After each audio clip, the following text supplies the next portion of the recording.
Hi everyone, welcome back to another gameplay of PTT6. Let's continue with the beginner maps, as always using no monkey knowledge. Finally, the second page. Now I'm gonna do Cubism in half-cash, and I'm gonna use Benjamin, so that I'm gonna use every hero for all these beginner maps. And I'm gonna use Benjamin for the next two maps because I'm gonna show you something cool. And then for the last three maps, so Hedge, End of the Road, and Logs, I'm gonna use the last three heroes that I need to use. So Churchill, Quincy, and Azili.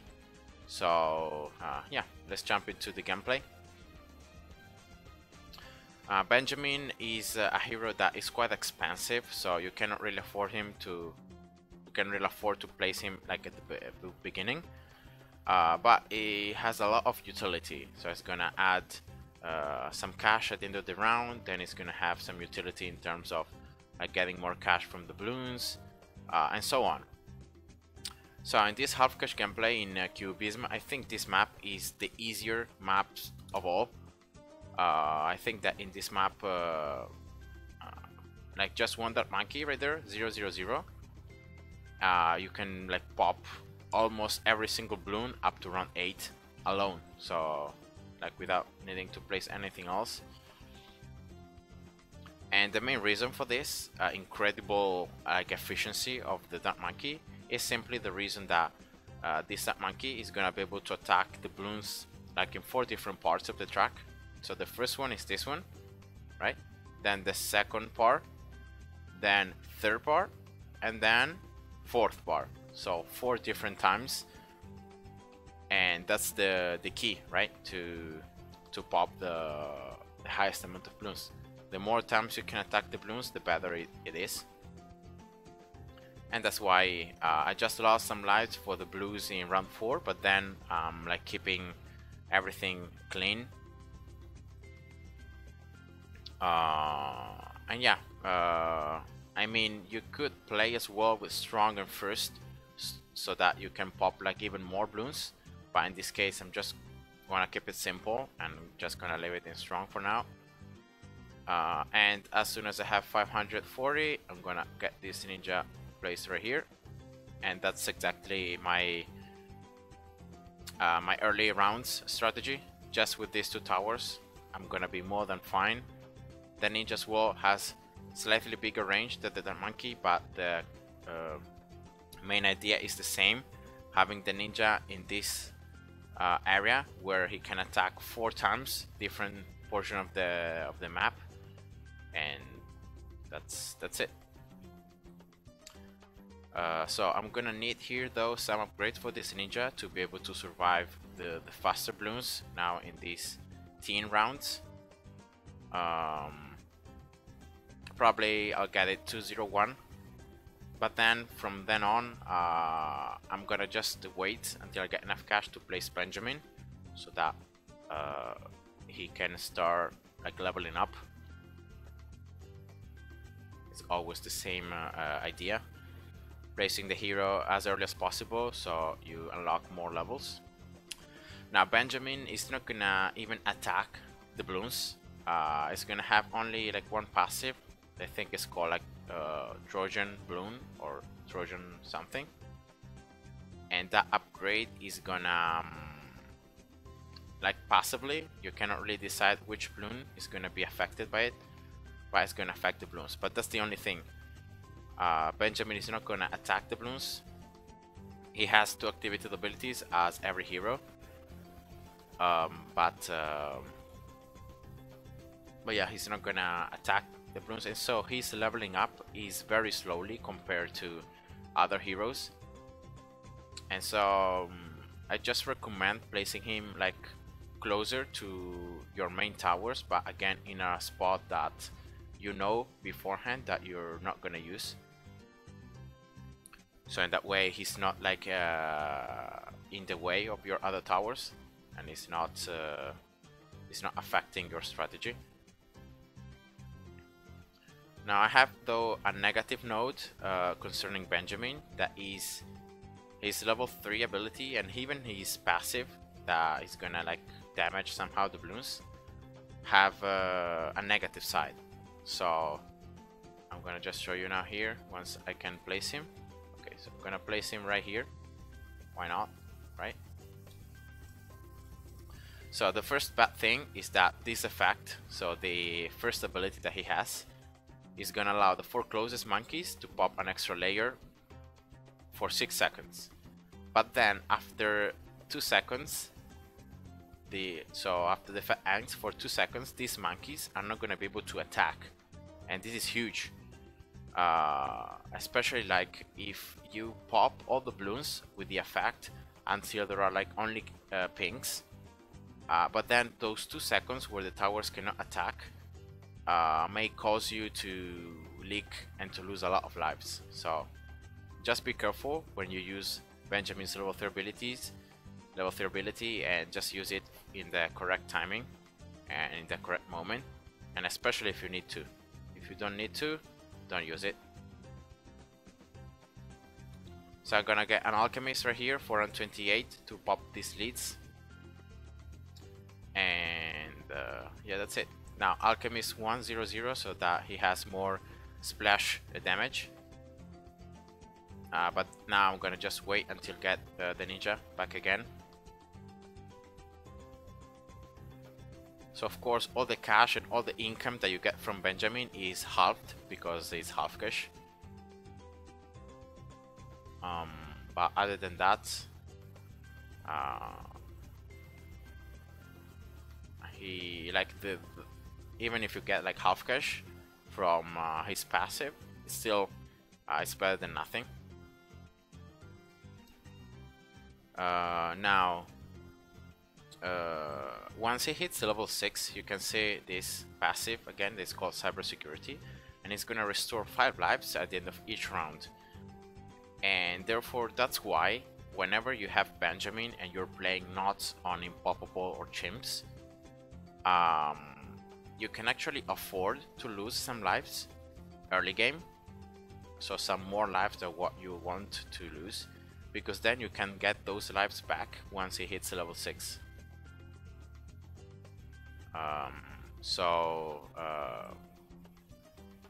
Yes, the cash that you lose from those balloons that leak, you will not get it back, but most likely because of his passive, so his income increase, you're gonna get it back in that way. Ninja 401, and now he's level 6, so he's gonna now restore at the end of each round 5 lives until you get to the maximum, so 100. I should be able to level this alchemist 300 for before the Moab. And also for the Moab round, I'm gonna show you the ability of Benjamin, so the good side and the bad side. So let's use it right now. So you can see the towers doing 1 more of damage for each shot, but then look at this. See here, they cannot attack for 2 seconds. So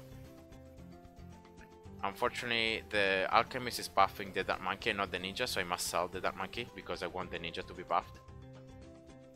I'm sorry, dark monkey. Now village right here,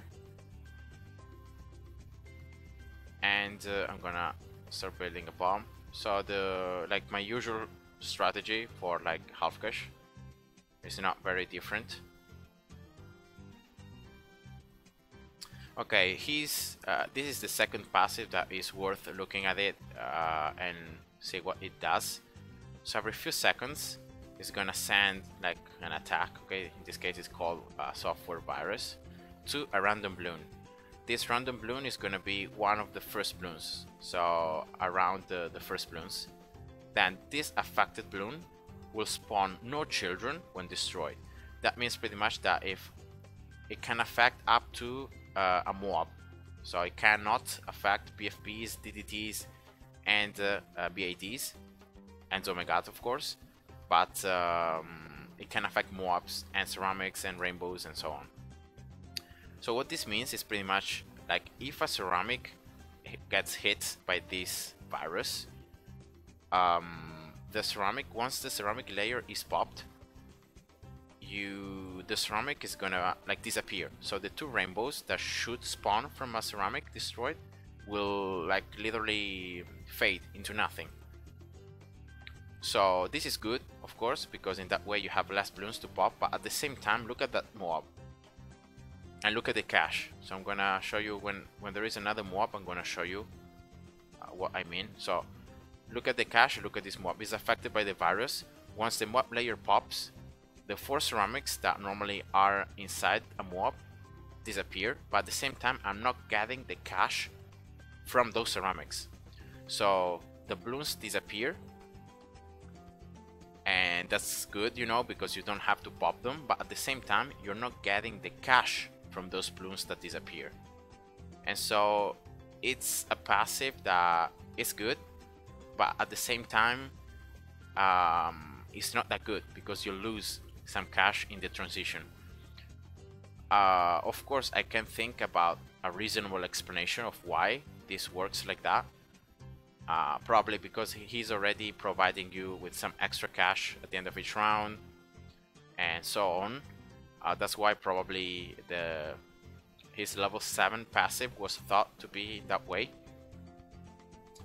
But yeah, that was just to show you how the passive works. So Benjamin has a lot of utility from one side, but at the same time some of his abilities or passives are not that great. So just be aware of that.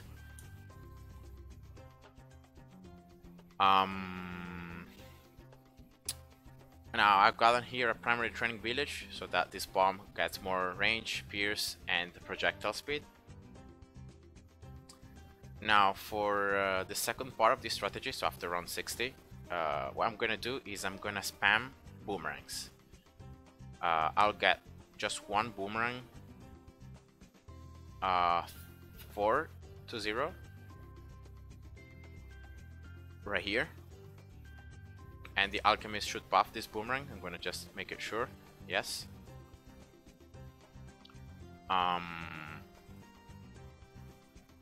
And with this boomerang I should have like a ricochet from the attack itself, and I should be able to pop the balloons if they are like close enough between one another. And then and of course with the 4th upgrade it becomes even better. And then I'm gonna just place 0 to 4 boomerangs. So that's the 4 to 0.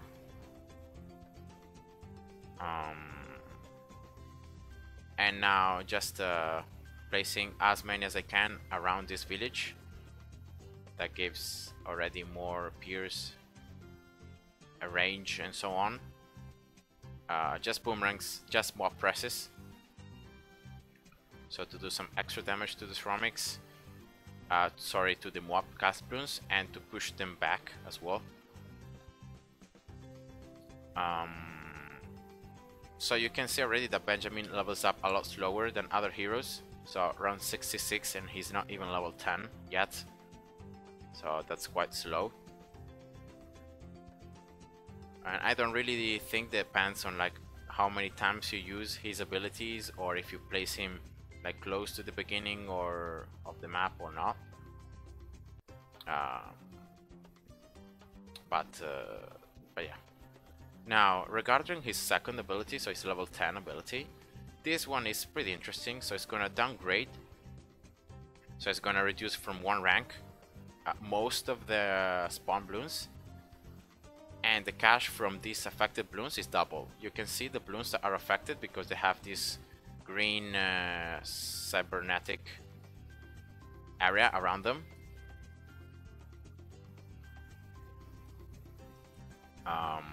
And that's what pretty much the ability does. So you get double cash from these balloons, so that's of course perfect.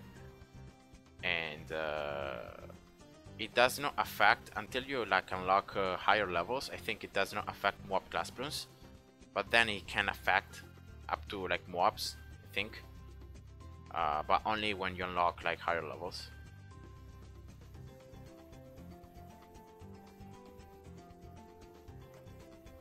Okay, that's another boomerang. So I just recommend using this ability whenever you have it off cooldown and when you know that there are some bloons coming out that are not mob class bloons. So in this case, for example, here at the beginning of round 74. And I think this ability is mostly useful in round 76 and 78, so for the ceramic rushes, because if you use it just like 2 seconds before the ceramic rushes come out, you actually reduce all the ceramics into rainbows, but then you have you get double cash from all those rainbows.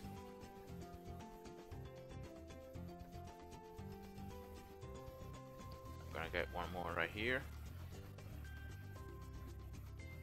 Unfortunately, yeah, this is hard to do because you have to use the ability after round 75 ends, but before round 76 begins, and so it's pretty difficult to time out the ability, to time the ability to hit the growth rainbows. But well, I tried it. I tried my best. So let's use it right now. Let's see if I could affect the first ceramic rush, as you could see right there. So I got quite some cash in the process, so that's all I wanted. Most likely I'll be able to use the ability again for the second rush of ceramics here at the end of round 78. Let's see. Yes, here we go. And one more mob press, and I think I'm not gonna be able to get anything else because it's already around 79.